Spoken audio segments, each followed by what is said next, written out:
Há uma contradição entre fé e ciência? Bem, aqui só uma realidade. Ciência busca entender e explicar essa realidade por meio de observação e reflexão, no processo que proporciona teorias e hipóteses sobre o mundo que nos rodeia. A religião também busca compreender essa mesma realidade, porém, não com a ajuda de microscópios, mas com a ajuda da revelação de Deus.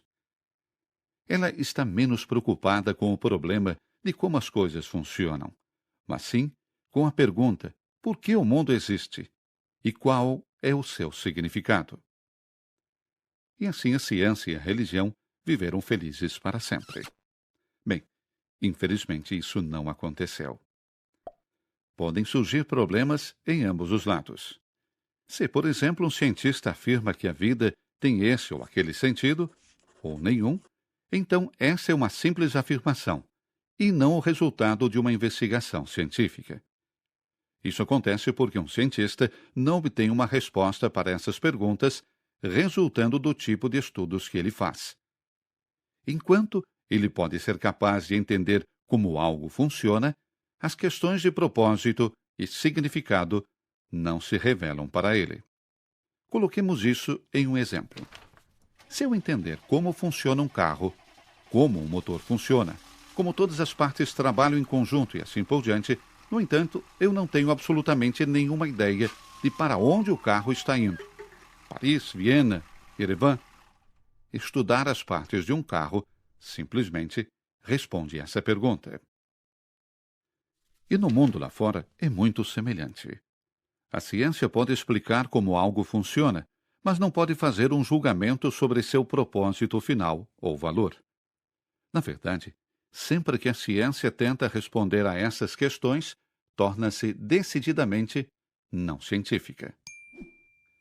Problemas também podem surgir ao lado da religião. Isto acontece sempre que a revelação é mal interpretada. Por exemplo, se a linguagem figurativa encontrada em partes da Bíblia não é entendida como figurativa, mas como palavra por palavra. Ou se ignorássemos o fato de que a Bíblia não é um ditado divino, mas sim o trabalho de autores divinamente inspirados que trabalham fora de suas próprias culturas, tempo e linguagem. Quando essas coisas são esquecidas, isso pode levar a erros e, muito possivelmente, a conflitos com as disciplinas da ciência. No entanto, é importante ver nesses casos que não é a revelação que erra, o que é impossível uma vez que vem de Deus, mas sim é a nossa interpretação da revelação de que é um erro. Nesse contexto, o grande teólogo Santo Agostinho afirmou no século V: normalmente, até mesmo um não cristão sabe algo sobre a Terra, os céus, sobre o movimento e a órbita das estrelas, e até mesmo seu tamanho e posições relativas. E ele se adere a esse conhecimento como certo, vindo da razão e da experiência.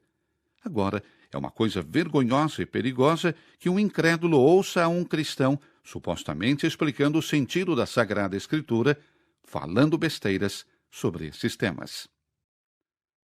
Se a ciência e a religião reconhecem suas respectivas áreas de competência, então, ambas podem se dar bem.